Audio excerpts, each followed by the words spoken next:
Hey everybody, this is Don Miller, professional bassist, and you are watching Case for Bass.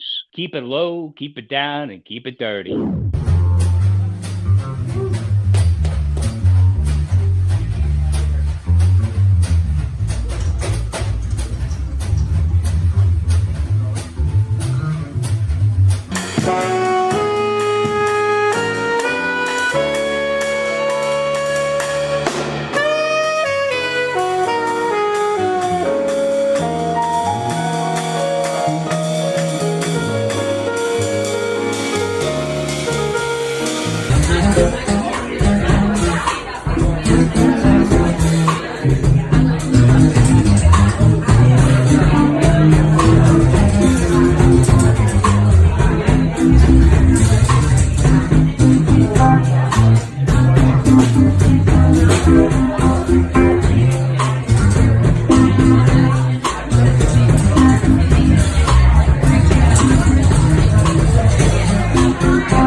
What's happening today, Greg? And who do we Well, have as a guest? I always like to say we have a special occasion with a very honored guest, but today is the rule. Today isn't the exception to the rule. Today we have Don Miller, and Don's a bassist who's played all over.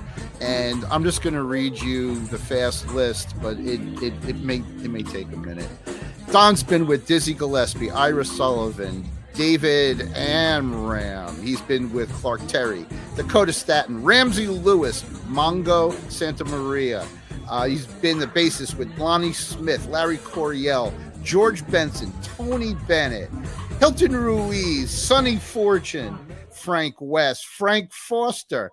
Also, Britney Spears, bassist for Britney Spears, musical director with NSYNC. I believe he played with O-Town.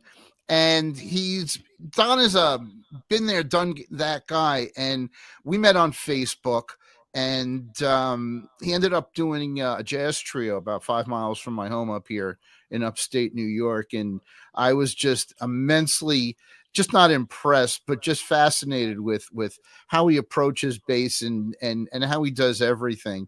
And Don's got some really interesting stories, and we're going to try and brush on them today. So I'm going to pass back to Anthony for the first. First and foremost, big round of applause for you for being here, and thank you for your killer resume. So let's discuss this. So did the bass choose you, or did you choose the bass? You know, I've thought about that for a long time, and I've come up with the conclusion that we were on a crash collision course, and we found each other. We had a collision, and it was a bonding from the beginning. I had that same relationship with music from very young. Um, I can't even remember before I can even remember Chubby Checker, who did the twist, used to have a TV show when that song was out. It was very popular. And my grandparents and my parents said they would come in and catch me doing the twist because he used to teach you how to twist. And I don't know how old I was, maybe 3, 4 years old at the Oh most. wow! And his music was always, without sounding corny, it So was you were always in my crazy blood. young, and you got into Chubby Checker. Oh yeah, yeah. And then my grandfather Wow. was a frustrated vaudevillian, and that was his love. He always fantasized about being a vaudevillian up on that stage, and he used to go to the shows back in the day. And he played banjo and ukulele and sang all the old Tin Pan Alley songs and the standards, which I later learned in my musical life and jazz life and lounge lizard life. But he had two daughters, my mother and my aunt, and of course my grandmother, and none of them were really interested in what he had to do. He would try to do little recitals or concerts, house concerts for them, and it fell on deaf ears. Same thing with my cousins, and I was the one that they set me up in the baby seat from the time I was an infant, and I was fascinated with it, and it's been that kind of thing ever since. And um, I went through several instruments. whatever I could get my hands on. My Hohner harmonicas, eventually saxophone in elementary school and in the school band for a short time, and then the electric guitar hit, and that was it. And so probably about the time I was 8 or 9, between 8 and 9 years old, I got my first um, electric guitar. Was one of the old Silvertone Dan Electro models, and Wow. my guitar teacher also taught a couple of my best friends.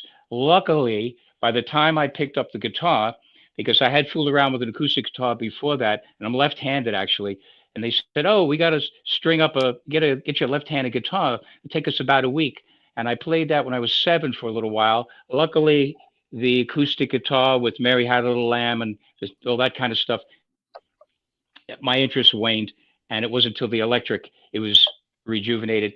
And I learned at first by playing my friends' guitars, which were right-handed, and I didn't even realize it at the time. Thank God I did, because it's so much easier to find a good instrument, to sell instruments, deal uh, trades, and everything else. And I think it's an advantage to have your strong hand on the neck. I actually feel like Mm, it's kind of backwards. It should have been string instruments should have been set up the other way around. And now John Patitucci's also converted left-hander, converted really? southpaw. No Oh yeah, way. and yeah, oh yeah, Whoa, did not know that. Oh, I know and another he, one. Greg Weiss. oh Wow. yeah, you're Converted. a Yeah, lefty. I'm lefty. Yeah. Well, But Patitucci I said the like same. that. I like that converted southpaw line. The converted Well, southpaw, like a boxer. that's Hmm. about. I'm an ex-boxer, so.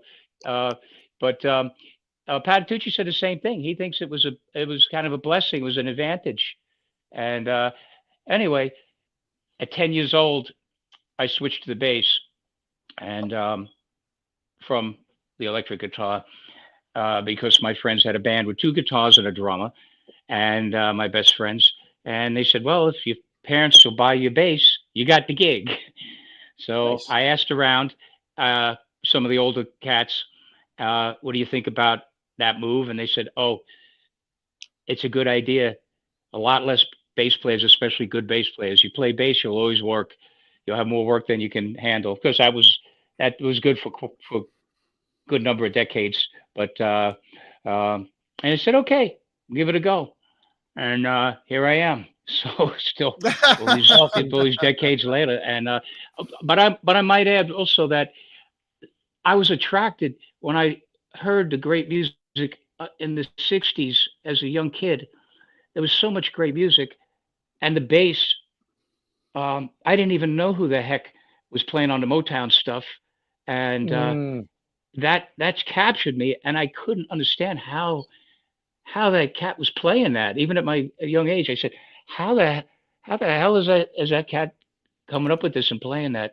I later, of course, found out it was James Jamerson, but that drew me uh, to the bass, and of course, some of the great Paul McCartney lines and Jack Bruce, John Entwistle, and uh, Larry Graham, and all the great players, and that was it, man. It was in my blood. I got the bug. I got the wow. bass bug. So When two did questions. Well, wait. Let me 2 seconds. I you want to got get it? backtrack to what you Hmm. said. Well, there's You a hit lot of your first questions for base. Don. Yes, and a lot of questions for Don.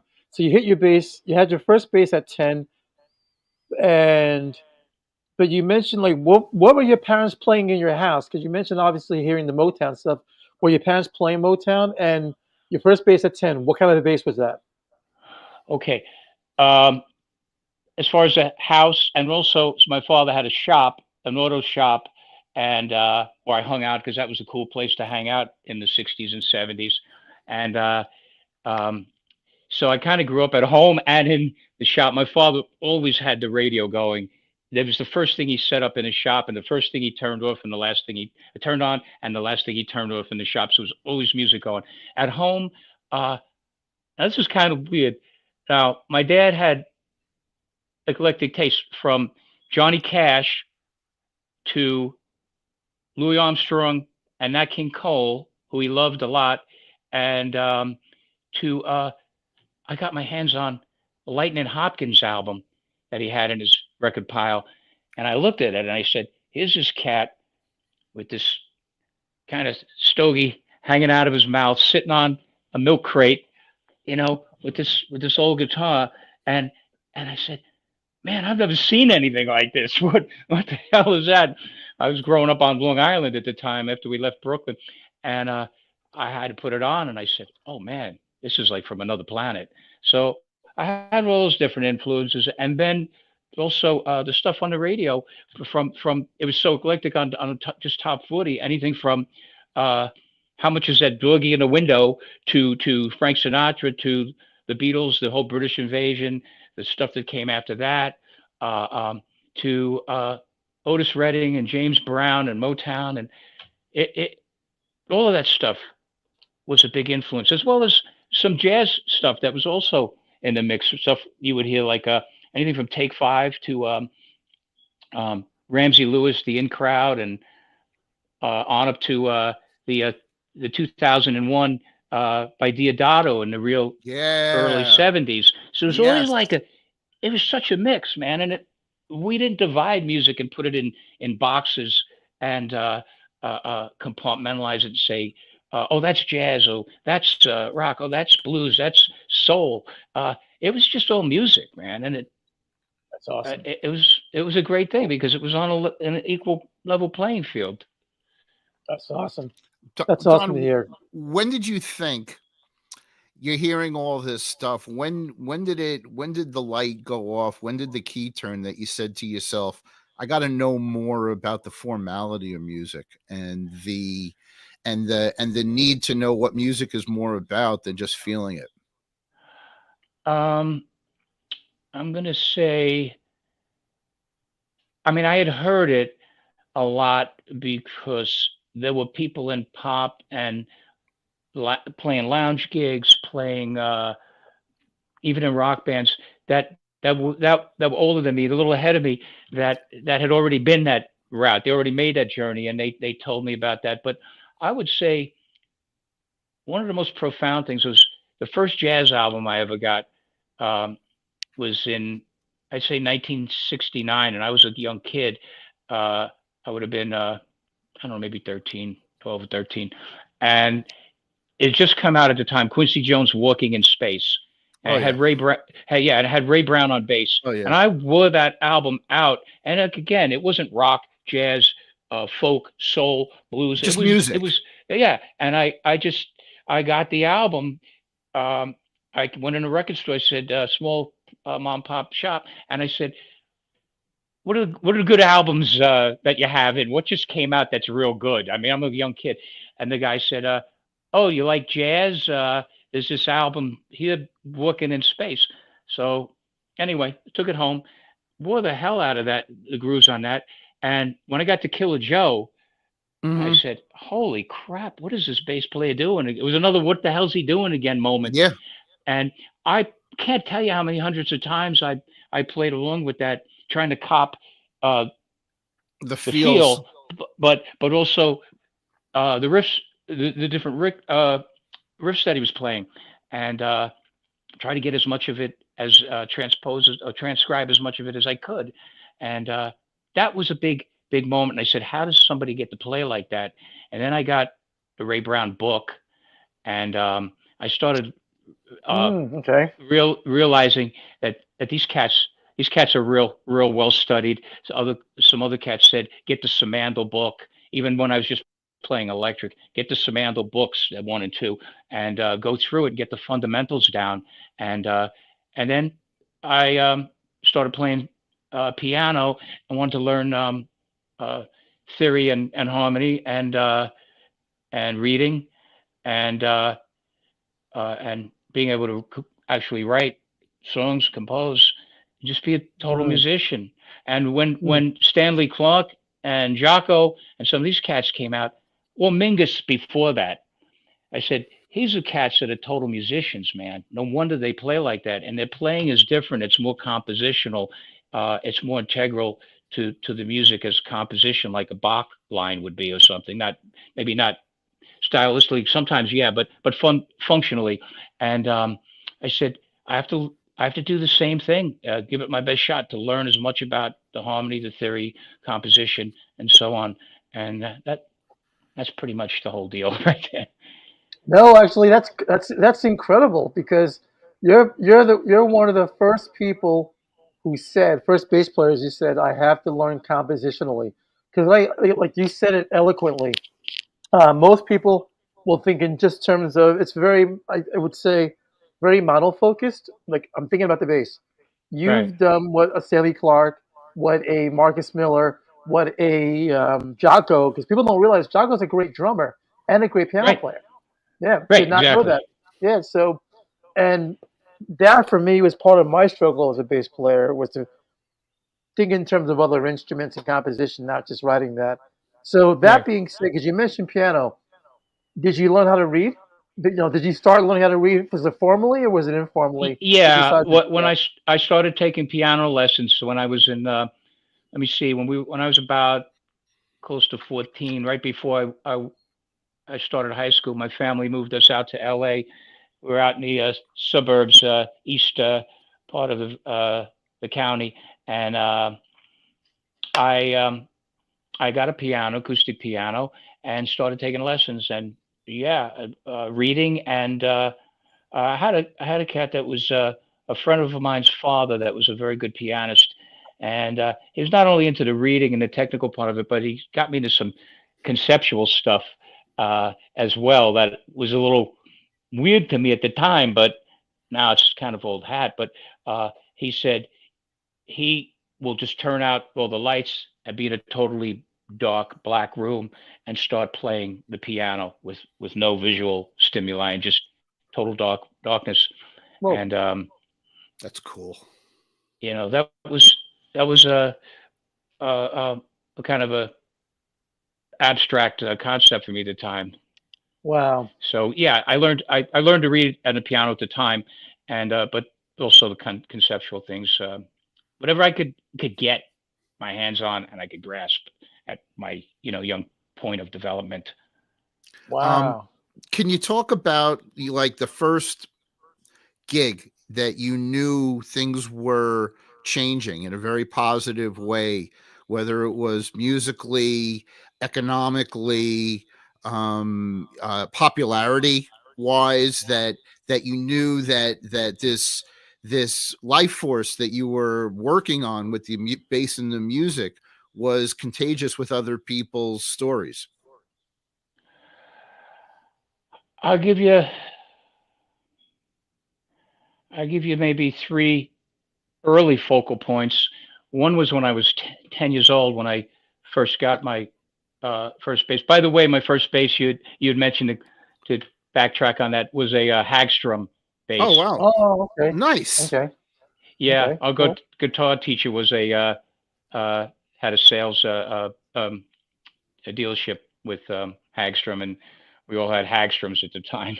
That's cool. Um, yeah, but at 10 years old, we had a working professional band. We played some TV shows, TV radio shows. We did some big concert things at uh, for instance, like the Elmhurst Theater in Queens for the Wow. Macy's Christmas show. Another theater in Long Beach, Long Island, was an old theater from the 20s. Had a big old stage from the vaudeville days, and we played joints like that, and we did uh, periodically we did Sundays for like the teen and preteen dance, and so we that was a big turning point. Like I jumped right into gigging.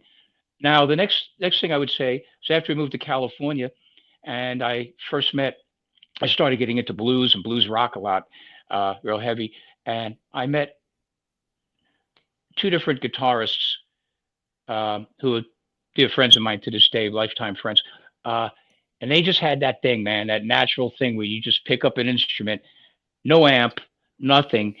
It always sounds number one. It always sounds exactly like them and no one else. But just get a great tone, and just picture somebody like uh, Robin Ford or Larry Carlton or any number of cats. Not to mention Albert King and the three kings and the whole deal.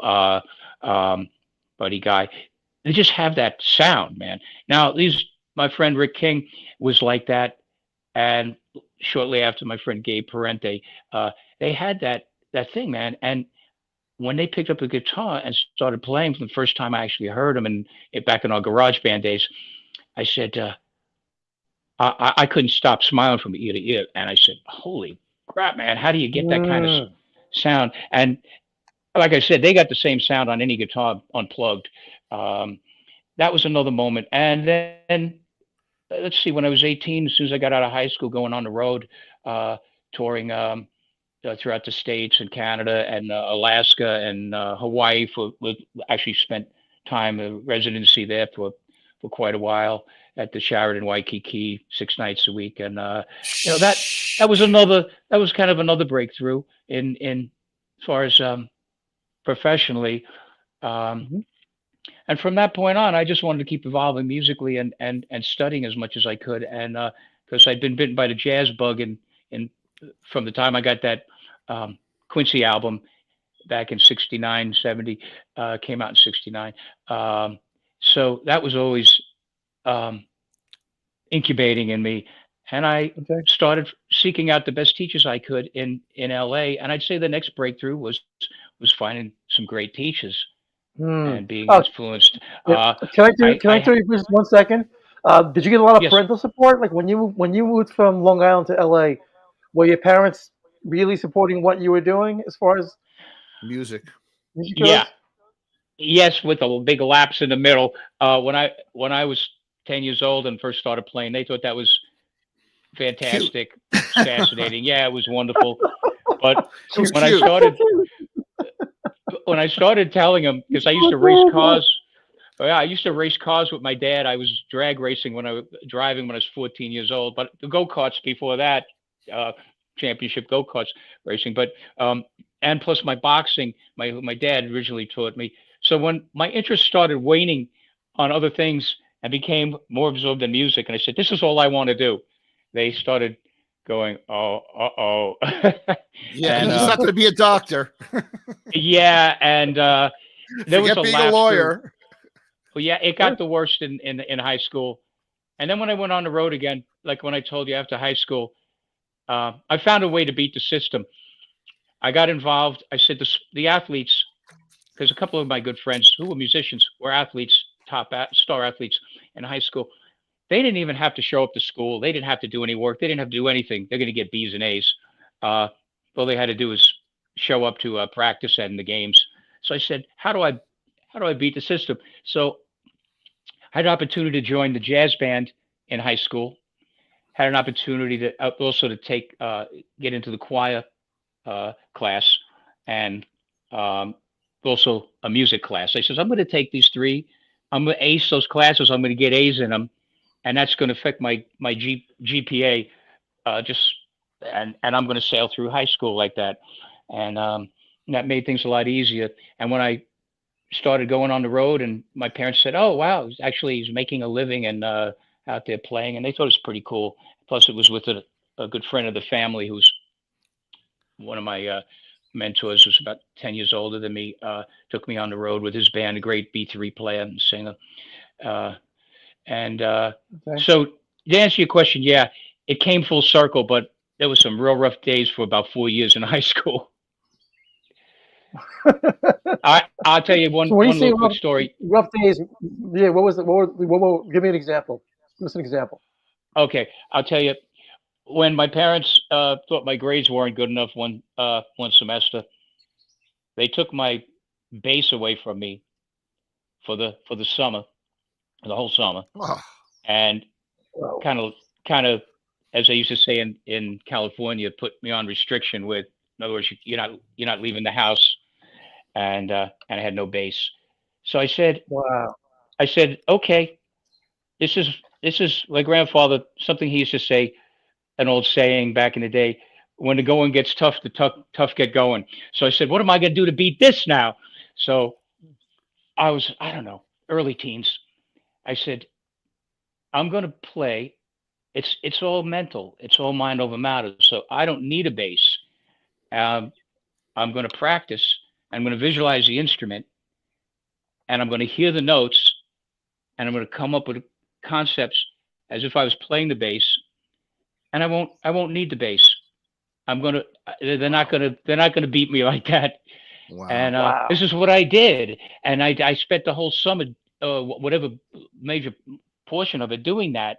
And I never left my room, man. My parents would then they'd come in. It actually kind of came to bite them in the ass because they'd come in and they thought they didn't know what to make. This kid's lost his goddamn mind, man. And I'm laying on the bed and I'm doing it. But you know what, man? That was probably one of the biggest jumps in my development up to that time because Wow. it Yeah, really visualized you were the and bird. You were the bass man in Alcatraz. Yes. You Yes. So were. how are you? Yes. How are you? How long were you playing the virtual bass for? most of that summer, most of Wow. that summer, That's incredible. and it was kind of the foundation of some of my my own developmental techniques that I later applied in my teaching techniques, which is um, positive visualization, setting up certain scenarios in your mind, and where, for instance, I applied the same thing to myself, but when in teaching, I would tell students, come up with a safe place, a place of peace and rest, of total positivity, and devoid of any physical boundaries or the physical realm.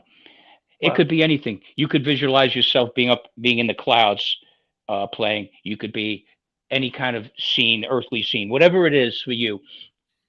And then when you're practicing, if you make a mistake, fine, try it again. Try to figure out what you did quickly.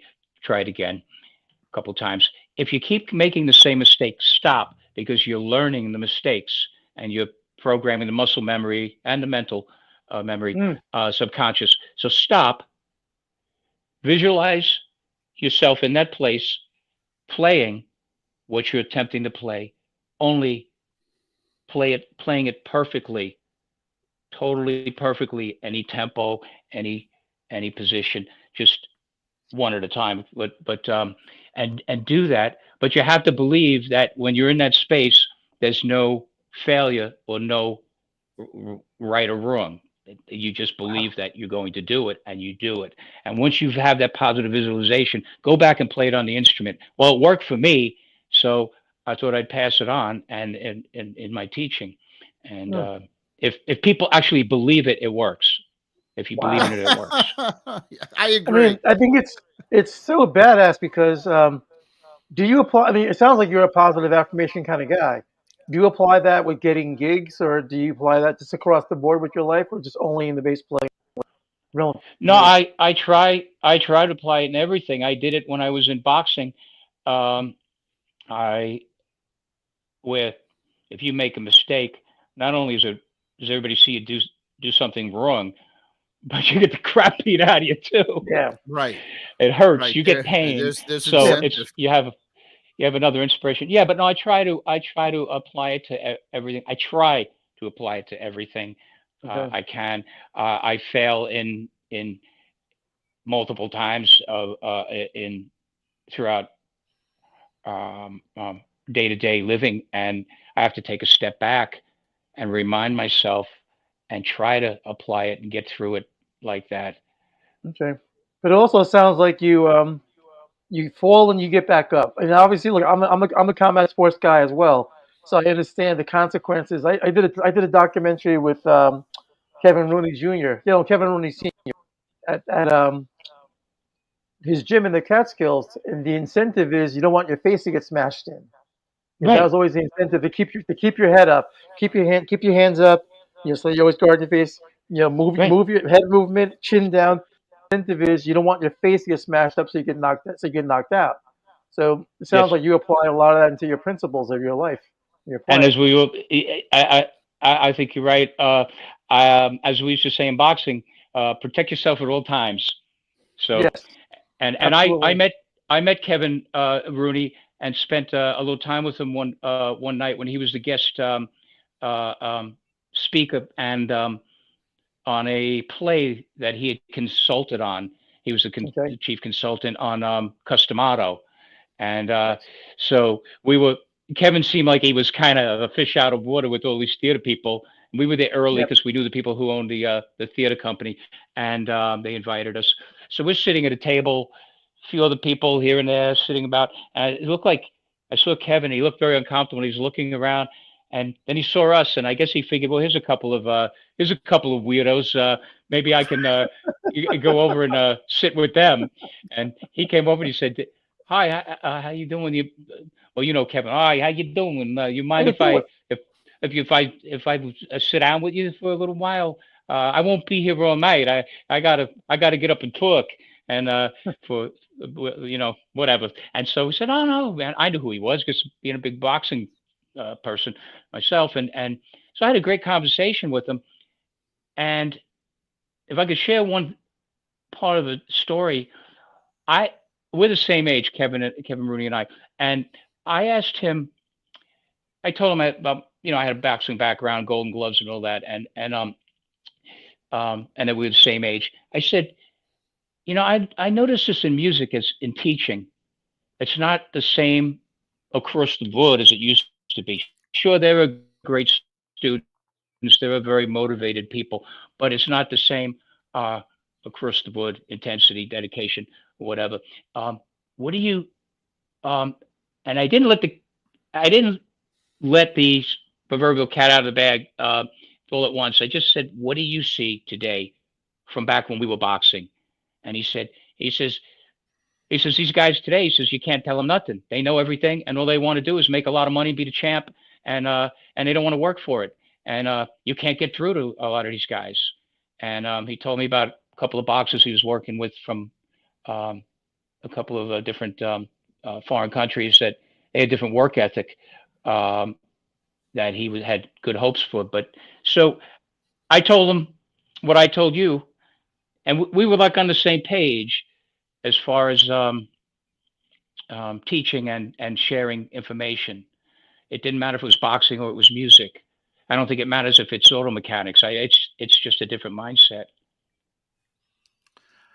This is really fascinating. From talking to you, we've been talking for a few weeks, even maybe a month or two now, and you told me that your travels had led you down to the Miami, Florida area where you were playing for a while.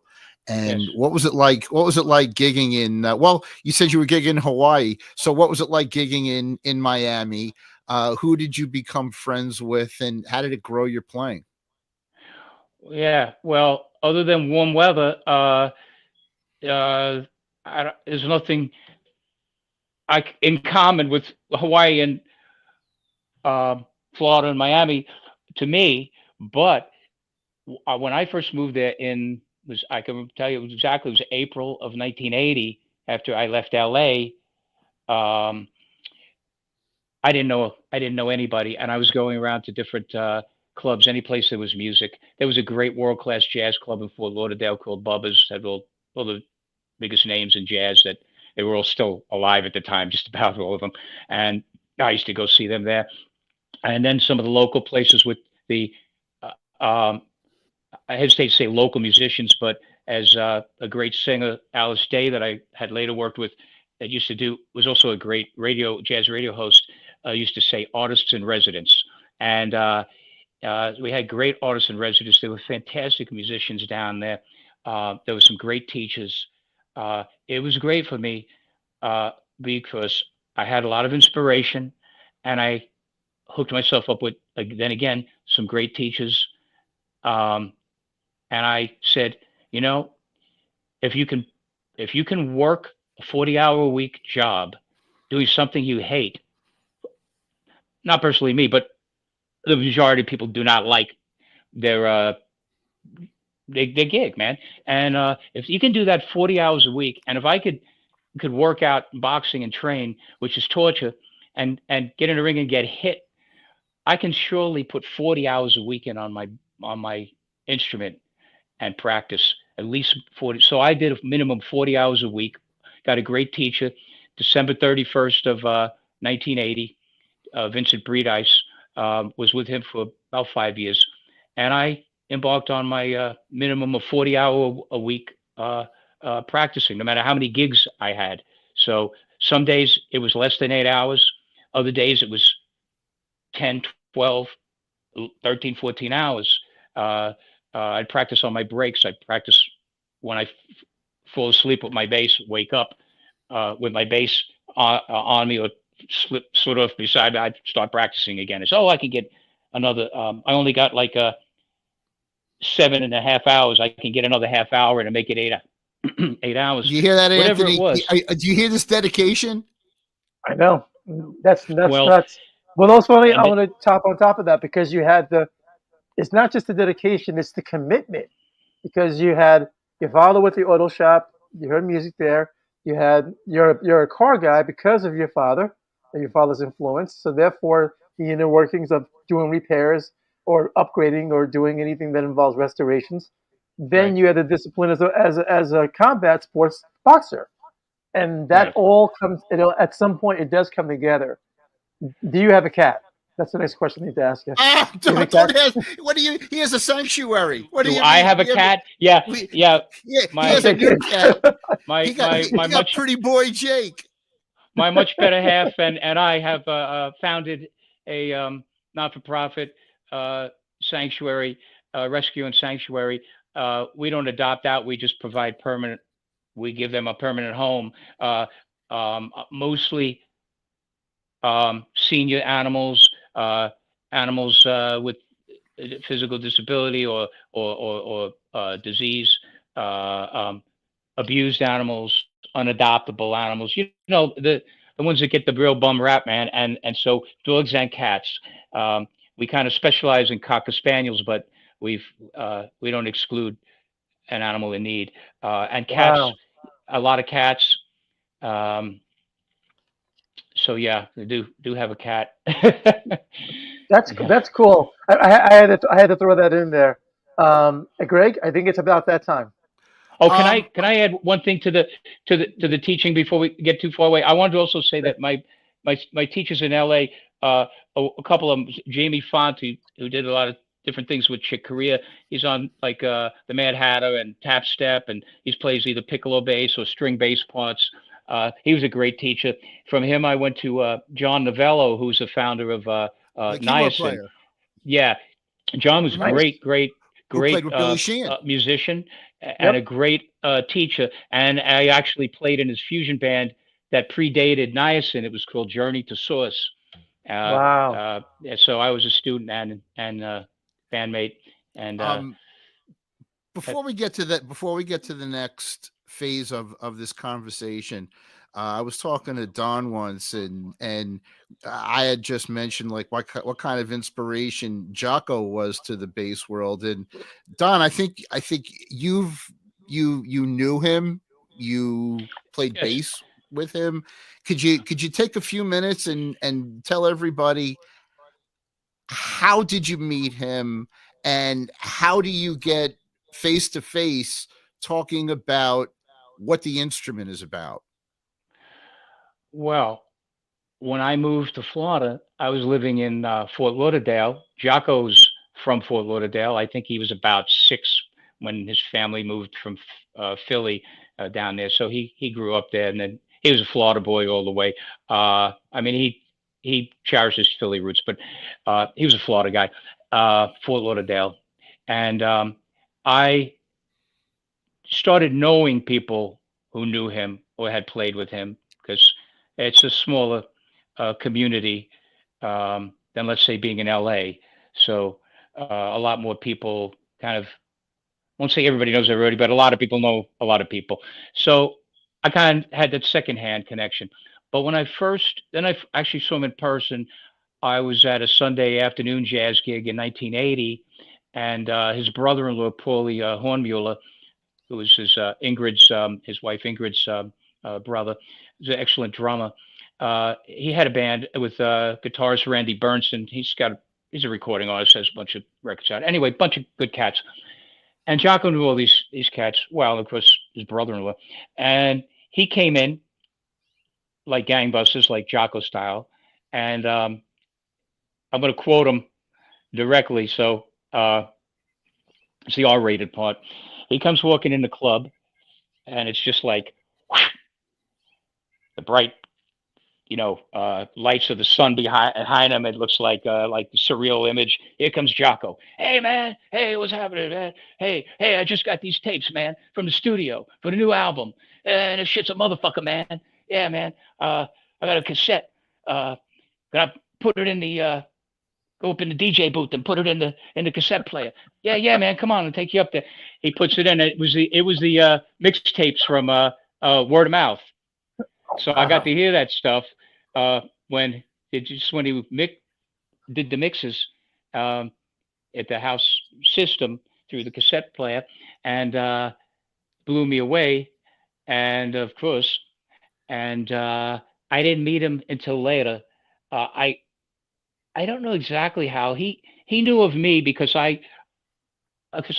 everybody knew of Jaco, but he knew of me secondhand because I took over his old gig with Ira Sullivan, and he had heard, I'm the new cat that was playing with Ira or something. I surmised that. I guess the band that Ira had in the '70s was the great Alex Darkey on keyboard, who played on Continuum on Jaco's first album, played Rhodes, Bobby Conamo on drums, and Ira, and sometimes Joe DiOrio on guitar, the great Joe DiOrio. Now, it was then after that, Ira rather had a band with the trumpet legend Red Rodney, who played with Charlie Parker. Ira did too, but Red played with him quite a while. They had a great band together on Electric Musician, Bruce Lundvall label at the time. So he did that for a handful of years. Now, when Ira came back off the road, put his new band together, long story short, I was drafted into the band. Ira offered me the gig, and Ira was beyond legendary in Florida, but worldwide, but beyond that in Florida. And I couldn't believe, I was going to play with Ira. And that led to that. And so I guess I was the next steady bass player in Ira's next actual steady band after Jaco, with that lapse in between there of a few years. So that was our connection. So we had a commonality. We met, cutting to the chase, what you're talking about. What was it like sitting down with Jaco? Jaco was a great guy. He had a childlike nature that he never lost. That inquisitive, childlike type of nature that also, like another bass player that I had known, the late Charnette Moffett. He was the same. He had that as well, inquisitive, curiosity about everything. But anyway, Jaco was like that. But Jaco was super intense person. Sometimes talking to him, it was like the laser beams coming out of his eyes, man. I mean, he was so focused and so intense at the time. And we talked music. He also encouraged me. We talked a lot of music. I had some lessons with him as well. He focused on the same things, reinforced my curiosity of learning everything about music theory, harmony, composition, be a total musician. And any great player is a total musician. And he hit me to a couple of things like the Hindemith book, Elementary Training for Musicians, and who my teacher, Vince Breedice, worked with me out of as well. And we said, wow, Vince, this is elementary. This is hard shit. And Vince said, the key word here is musicians. Elementary for musicians, not supposed to be elementary for anybody. Yeah, Paul Hindemith was the great 20th century classical composer, and sure. But so I got a lot of that from Jaco. What I learned directly and indirectly, from him was a lot of people focus on his facility at the time, which was especially what was going on then, was stunning. His tone, of course, but sometimes it gets a little bit stereotyped into his tone being that kind of treble jazz bass pickup, burpy, mid-rangey kind of a sound. And of course, his tone was a lot greater than that. listen to his medley of Herbie Hancock, "Speak Like a Child," and his tune "Giroux" on the first album, and he goes from the from that the real poppy kind of a sound to the real super legato singing tone, and goes back and forth, and almost upright sounding, but Mm, very sustained type of tone. The other thing I learned is that he was so much more than the playing that it gets kind of lost on the wayside. Is his compositional skills were remarkable. I mean, mm, you listen to something like Three Views of a Secret. I mean, it's a masterpiece, but he had so many great tunes. Uh, mm, um, the bass vehicle, Teen Town, of course, but compositionally, Three Views of a Secret. The other thing I would add to that is his time. People don't say they didn't say, "Oh, Jaco is time. I want to have great time like Jaco." That was one of the greatest cornerstones of his playing. His time was mm. impeccable. His time was impeccable. Yeah. So Uh, anyway, it, it that's it's what I call overstating the obvious. Is that people look right past the fundamental of having that kind of talent, and they're looking for they're looking for the sparks on the amount of flips on the way down, as opposed Yes, to I the also think engineering that. and skill to get up there. And sorry to jump in. I also think that him being a great drummer really contributed to him being a great player, oh especially on the yeah. percussive side of it. Absolutely. Yeah, well, you look at somebody like Chick Corea, and Chick was also uh, uh, great composer, great facility, great play, great everything, Yep. But his rhythmic sense and his time and rhythmic sense was kind of Yeah. like another planet. And Chick also was a drummer. Chick played really drums really well. He played upright bass good, So he had that kind of harkens to what you're talking about. All right, Anthony, I'm ready. We are at the next part of our segment, Don, and what we see behind you is a collection of instruments that today I don't care how long it goes. Usually we ask somebody to pull out their three favorite instruments, what they gig with, what they leave behind, and what Hmm. gets put in a museum in a shrine in their home. But it looks like behind you everything gets played. And if you want to go left to right, your favorite to your least looked at, we would love to hear and see what's going on behind you. I know you have a Yes. carved six string in front of you. Let's talk about that first. Okay, just want to do a little timeout. What Sure. time? Do you know what time it is? It Yeah, is now. it's It five is after two. now two Okay, oh five. okay, okay, great. I got close to another hour, so however Okay. you guys want to go. Okay, yeah, as Okay. long as it's got We're to gonna go. play. We're gonna go Yeah, another 15 minutes. Is about. Yeah, Yep. another that's how about many? Okay. it. 15 About minutes. 15 minutes. Oh, okay. All right, all right. But I'm we're back. definitely interested in what's going on behind you. Yes. Okay, well, this is my six string carbon fretless. Um, it's a lined fretless. I didn't order it like that. It's an older vintage Carvin. I got it saw it on I don't know, Reverb, or I think it's eBay or Reverb, uh, several years back, and that's the way it was when I got it.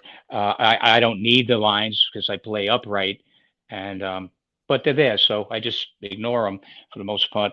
But anyway, it is fretless. It's got a beautiful figured maple top, and satin finish on the neck.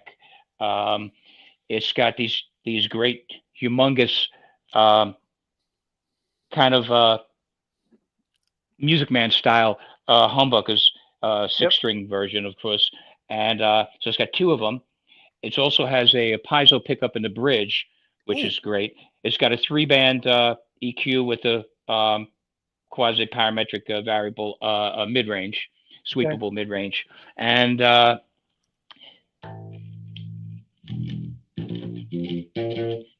so, like, for instance, it's right now, you've got a pan pot volume pan for these two pickups, pan for the bridge, the two pickups, magnetic pickups with the piezo, which is this. So if you just want to get, for instance, the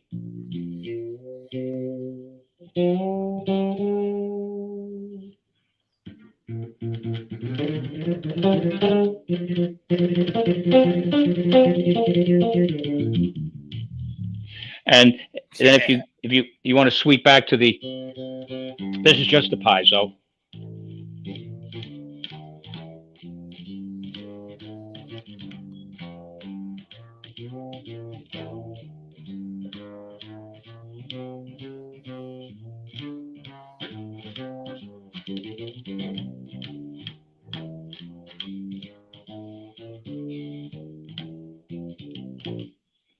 And then you Nice. blend them together right in the middle.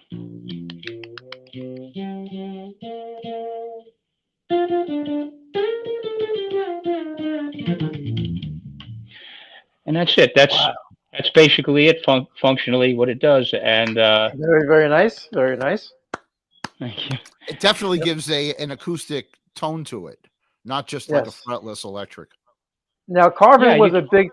I'm sorry. Go ahead. Go ahead. You get a lot more of the string sound and the finger sound like Yeah. you would on acoustic instrument, Mhm. just like on a guitar when you have a piezo pickup in the bridge, even on a solid body steel string, you can still get more of that acoustic sound. And so that's a nice element, especially for fretless. Gorgeous. Now, And whatever happened to Carvin as a business, and whether he swallowed up at some point? well, Probably they another were around for a long manufacturer. time. They were around for generations. What I know about them, with not getting into all of the minutia, I didn't get into like the deep minutia on it. But as much as I know is that um, original founder of Carvin, um, the grandfather now, and then he founded the company, operated it, and then the son took over, and then now his son took over, the grandson of the Okay. founder, and he pulled the plug on Carvin and just rebranded it Keisel, and Really? and is going for maybe more of like a high end kind of a instrument. But I really wish, and a lot of the following of Carvin instruments wish that they would have at least kept the Carvin brand going too, It was because Mm. very popular. People were It just was this is the buying popular. greatest. from a catalog and just Yep. I paid. I got to kill a deal on this, but I paid $600 for this bass, man. And oh my this Whoa! oh is my dollar for dollar, god. pound for pound, the greatest, one of the greatest deals you could get. It's such a phenomenal instrument. And I'll show you another one. Um,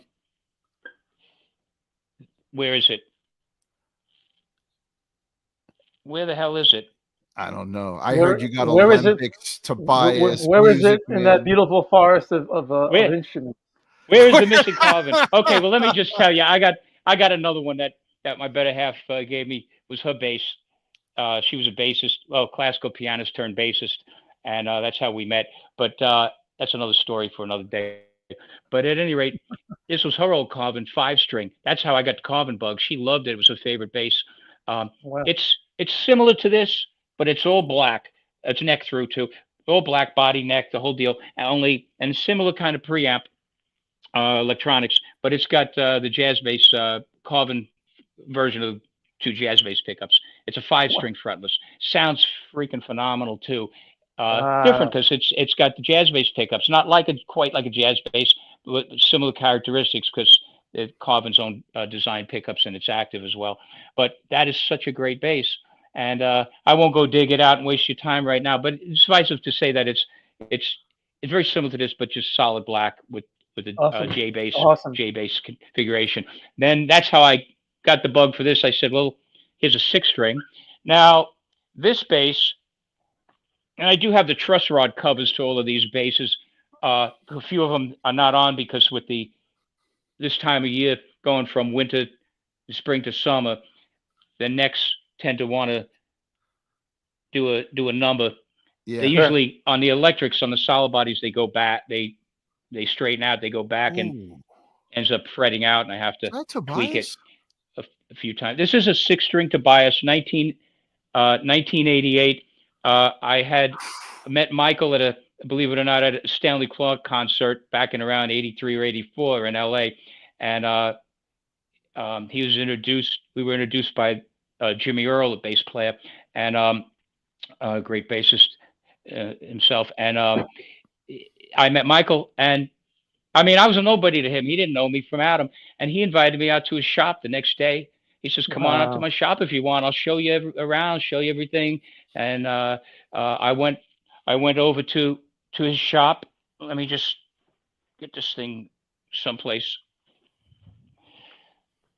And boy, he took me around and he showed me not just all the basses he had and let me play. I think it was one he was building for Jimmy Haslip, another one he built for Tim Bogert.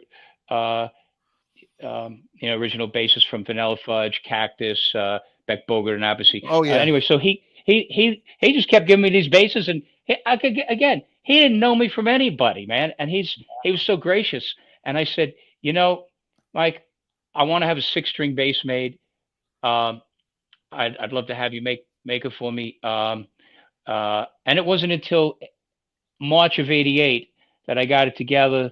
I got the extra funds together for it, and I called Mike up. I was living in Florida at the time. Then I called Mike in LA, and I got the project going. And I picked out all the woods, the Goncola top and back, flame maple Wow. on the sides. Uh, uh, So you chose all the woods. You were the one yeah, that picked out the woods. yes, and double veneers, ebony, maple, then Goncola, Wengi neck with purple heart, and the little maple veneers, all that. And so Michael said, "Man, I can make it for you, but man, that thing's going to break glass. It's going to be so bright." And it really wasn't. It really wasn't, man. It's really not. It's really not. I don't think it fulfilled his fears. It's an incredible Just instrument. fierce. I got it December of '88, later that year, which was took a while, but I wasn't in a hurry. I just wanted to do a great job, and which he did. And it's got the classic uh, Tobias pickups made for him exclusively by Bartolini with the old TC was it TCT preamp. They Oh don't make wow. them anymore, Bartolini. They replaced it with another one. It doesn't sound. It doesn't have that same sound. That's why the MTDs. One of the reasons they have a little different sound, different Mm. electronics. Uh, but anyway, that's a story. And I later hooked up with Michael because he had moved to Woodstock years ago, left California, and right now he lives like down the road a little bit from where I live. Is he still And building? pardon me? Is he still building? Yeah, as far as I know, I'm sure he Oh is. wow. Yeah, Anthony, we and got to go to Woodstock. Yes. so It's all I'll happening go in through. Woodstock. It's all happening, man. I don't know what it is, but it's happening. Well, Here's it's the artist colony. I've got a friend who was admitted and recognized, in Tell us the about the. Tell us about artist your music colony up band. there. That's what they say, the artist community. Yes. That's what they keep telling me. Well, it Um, is. it is. It is. Yep. Um, this being a Music Man guy, Greg, you're gonna dig this one. Uh, about Is that a saber? I'm gonna say probably about 8 years ago. Eight. Probably I've been in this house for about over 8 years. So I'm gonna say more like 9 to 10 years. In our old house, old stone house, had sump pump in the basement, stopped working. Called up the local plumbing and electric company. They sent a guy out to change the sump pump. Guy comes in, sees some of my gear in the basement, says, "Oh man, some of the stuff I was storing, like some of the big ass PA stuff, uh, I wouldn't dare bring in the house, uh, into the house upstairs." So he says, "Oh, you a musician?" And I said, "Yeah, I play." Uh, he says, "Oh, what do you play?" I said, "Play bass." He goes, "Oh, me too." He says, "You wouldn't happen to know anyone that wants an old Music Man bass, would you? I'm selling mine. I got another bass. I don't play it anymore."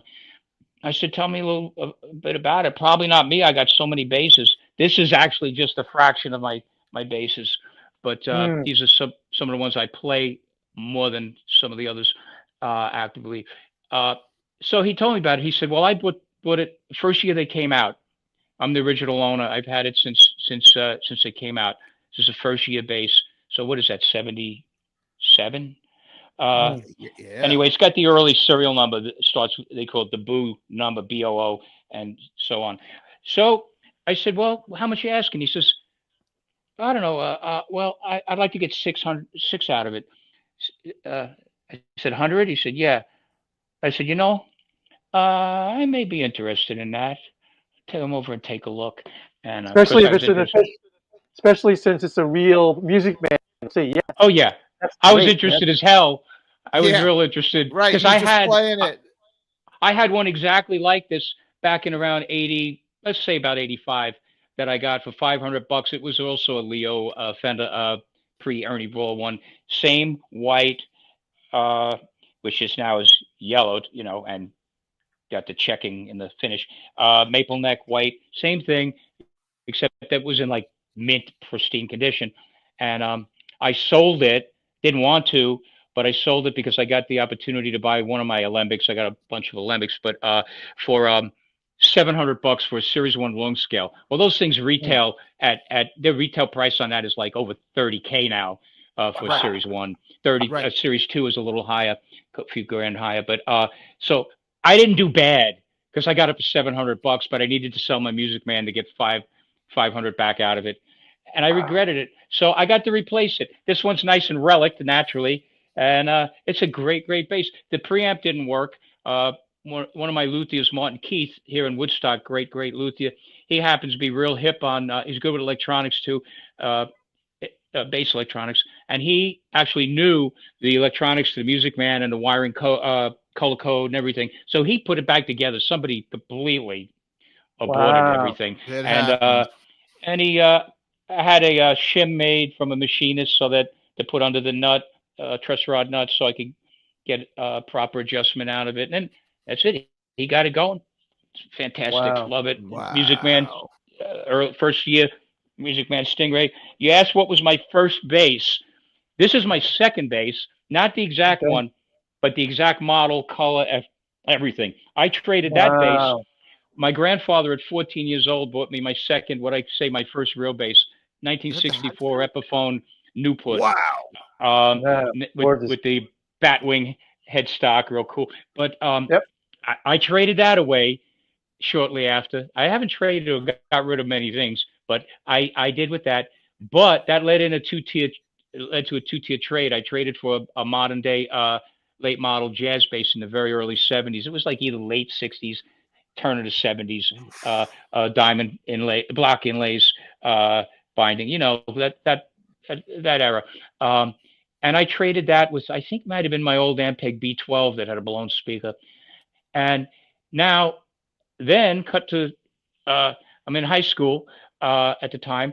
A kid that played in the jazz band before me said he just got a an old jazz bass and Fender Bassman that was sitting up in somebody's attic. They were the original owner. And long story short, I said to him, his name was Jim. I said, "Hey, Jim, you know, I've got this really nice new shiny jazz bass, man. It's beautiful, but I'm afraid to play it because it's so perfect. I want an old bass that I don't have to worry about getting fingerprints and scratches on. And you think you want to trade?" And of course, I was giving him a little shtick because I I knew at the time that the pre CBS, even at the time in the early 70s, was That's the way to shit. go. So Yeah. Wow. he says let's trade for a week if you want, and then we'll see what we think. And again, cut to the chase on that. He said it was a go. We made the deal. So I lost my Epiphone, but I got a 1962 Fender Jazz bass that's been with me over 50 years, and this is it right here. Whoa. And I've got the original uh, bridge and pickup covers that are in great condition. I'm going to put them back on, just take them off if I need to for playing. But and that's it. So now, about Wow. I don't know, half a dozen years ago, my brother was living in Kansas City. He's now down near New York City, but he uh, he found this for me on Craigslist in Kansas City, and he got it for Mm. me. So I got to replace my original. May get a little pop here, Sure. but I got to replace my original 1964 Newport Epiphone. It's got what I believe to be the original flat wound strings on it. Oh my Never going to God. change them unless they break, God Really? forbid. Whoa. And that's it. And it's Yeah, you hear it.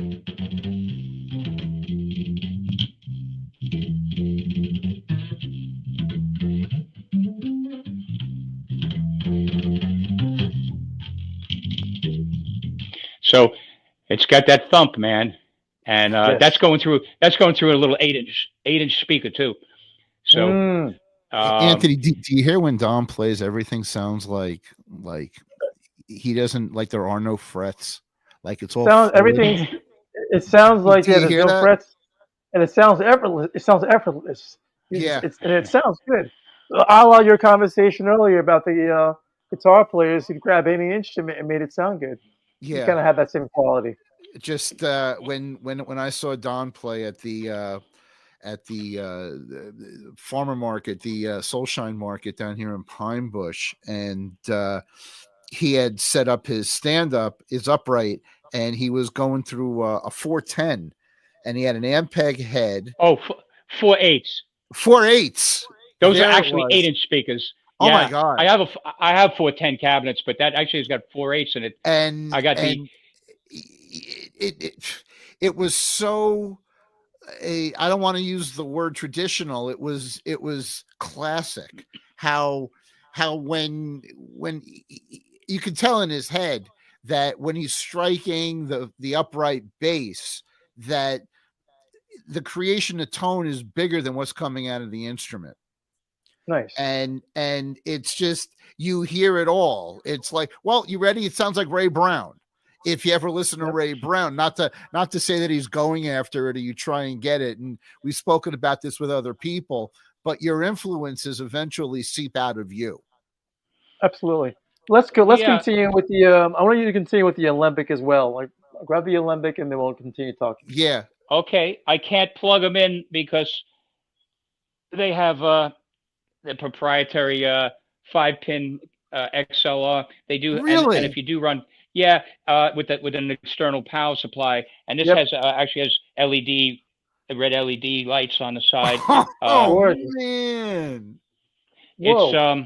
All I don't right. know if I was on camera. I just but want to say, here Don and Anthony, it's the first time in this series that we've ever been exempted from an example because of a proprietary pin position.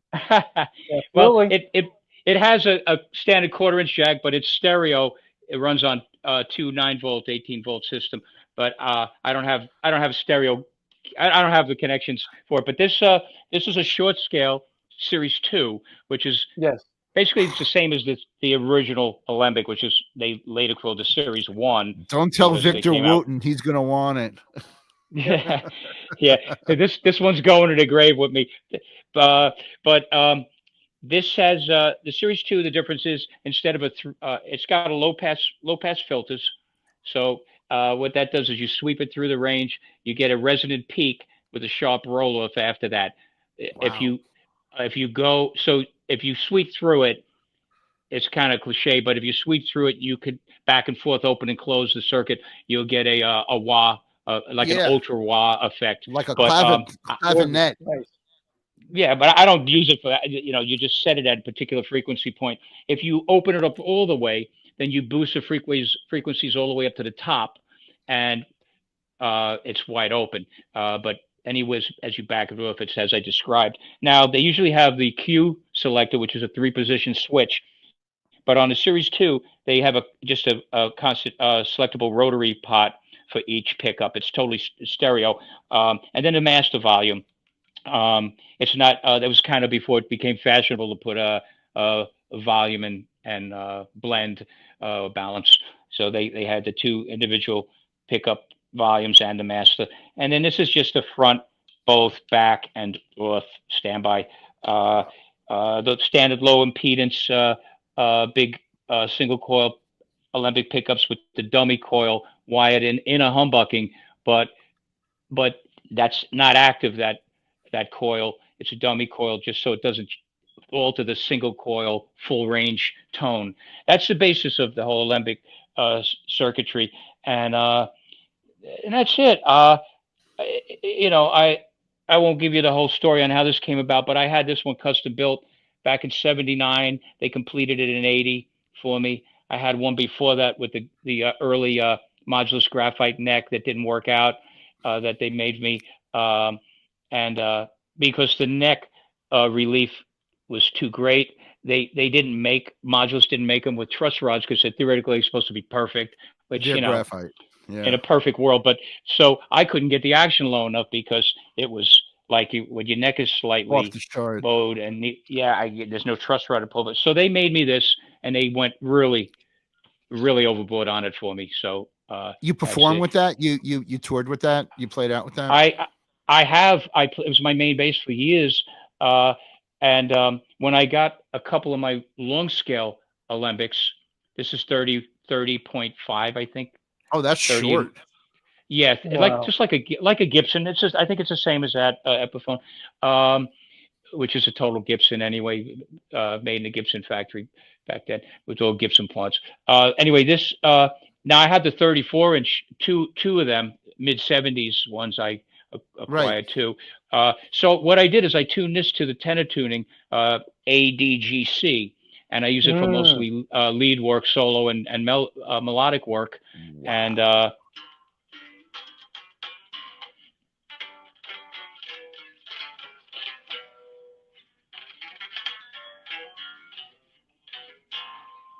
and it's it plays itself. It's like butter. I And see that. You see that. That's now crazy. this this is I traded an early six string alembic that I had to make me, which didn't work out earlier in the '80s because they weren't tooled to be able to make wider pickups and the bridges and the you know they so they crammed. What they did is they just basically put six strings in a space this wide, and it was just too close. It was like playing about like a classical guitar spacing. So Wow. I found someone. I mean, didn't find him, but I knew someone who was a student of mine at the time that I guess he was like wanted to compete with me for basses. So he was having all these exotic basses made, and he Well, had this one made custom.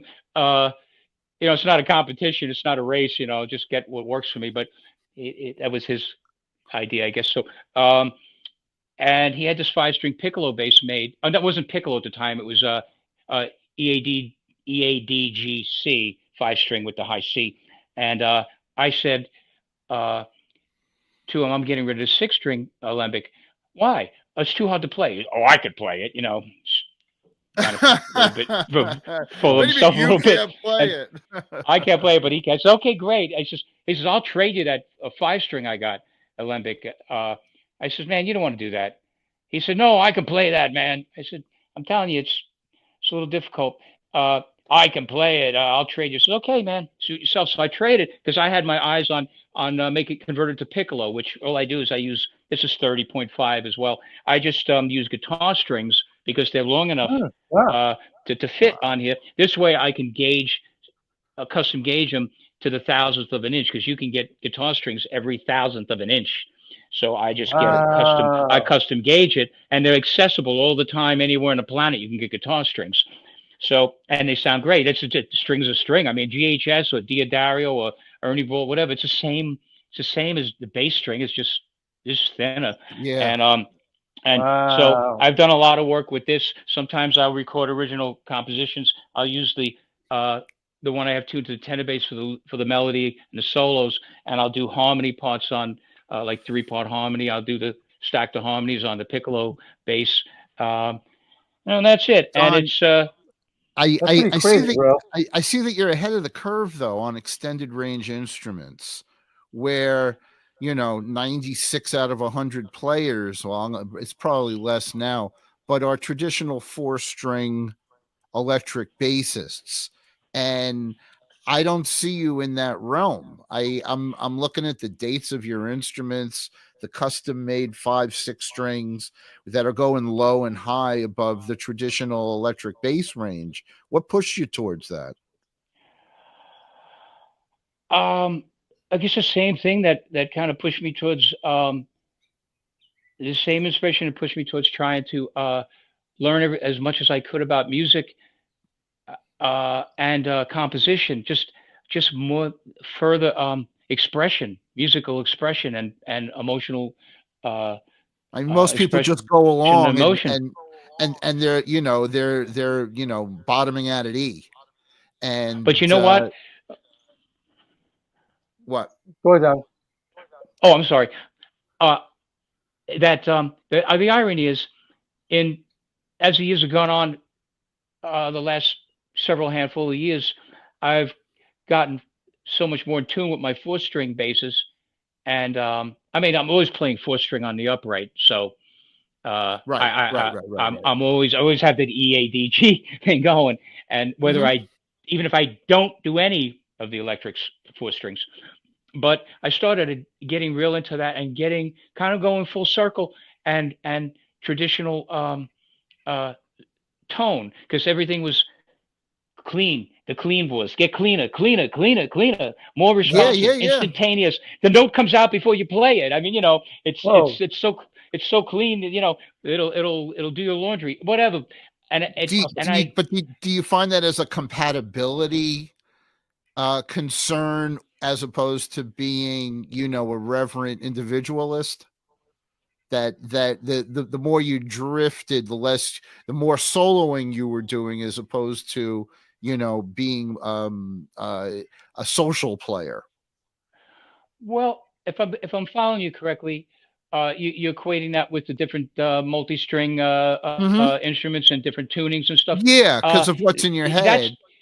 you know when I was making my um, transgression through all these instruments and different tunings and everything, uh, 5 and 6 string piccolo, tenor bass tuning, six string, the whole deal. I have a background with fretless from the earliest days, but uh, that's another story. That's it's still a four string instrument. Um, yeah, when I first was getting into the multi strings and the multiple tunings and all of that, yeah, it was like you just opened a kind of you opened a whole window of a whole world of all these other possibilities and opportunities to create. But you know what? After I spend all that time doing that, and I go back to a four string, and I feel the same kind of creative Hmm. um, inspiration in the same. I don't feel like I'm now. I don't feel like I'm missing anything. I I think I'll understand. just Mm, do it on the four string, and not to the exclusion of all the other instruments, but it's just like it's just a whole musical circle connected. So now it's just a preference of a sound or a tone or what's appropriate. Um, okay. I Awesome. think for All right. I think that I'm gonna answers the interrupt you question. guys. No, no. Let me interrupt this. Um, thank you. First and foremost, big round of applause for coming into play. We're now coming into the end of the show. So, um, Final my question. one, yeah, my final question to you is this: um, what we as we discussed in an interview, the whole idea of being a well-rounded musician. What are the words? What advice would you give to up and coming bass players, musicians in general? Just advice about the business. Like, what would you say to them if they want to get into the business? oh, from a business standpoint, it's so different. It's the polar opposite of when we all started as far as the business goes. Uh, I'm always trying to um, in some ways play catch up, and in other ways uh, have a kind of a futurist outlook what's coming next, so I could be prepared. I would say um, now more than ever, learn everything you can about music and learn about composing your own music, but Mm, also you have to have the technical a grasp of the technical as well. So you have to know uh, as far as your own digital recording studio, or what that be? It could be a laptop, but depending how far you need to go, if you need an acoustic facility and whatever. But have that together, create your own music, and now you gotta be up on marketing it. As far as it's a whole different world. It may not even be in physical product. Well, depending the kind of music you're in. If you're in gospel, if you're in blues, you're in jazz, or maybe some roots kind of music. Yeah, so a lot of these people still want a physical product, but you have to know how to market your music properly. But first, you have to ask yourself, what do you want to do as a musician? Do you want to do it for your own enjoyment? And you just want to get together with your buddies and have a couple of beers and sit around the campfire and play some songs. And I'm not demeaning that in any way. If that's what you want and that really makes you feel great, that's just as valid as anything. But know where you're going. If that's what you want to do, know what you have to do. Get a good repertoire, learn a bunch of music, and still learn the technique and as well as you can. So it's easy for you to play. The easier it is to play, the more you can express yourself, the more fun you'll have. Now, if you want to go into it professionally, you got to make a commitment. You got to be serious as a heart attack. You got to. It's you know it's always been a rough business, but it can be a great business. Not the business, but it could be a great field, music. But you have to dedicate yourself, and you have to pay the dues of doing the hard work and the heavy lifting.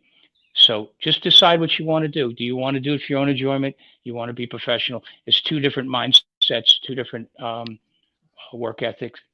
Mm. It's hobbyist versus being a pro.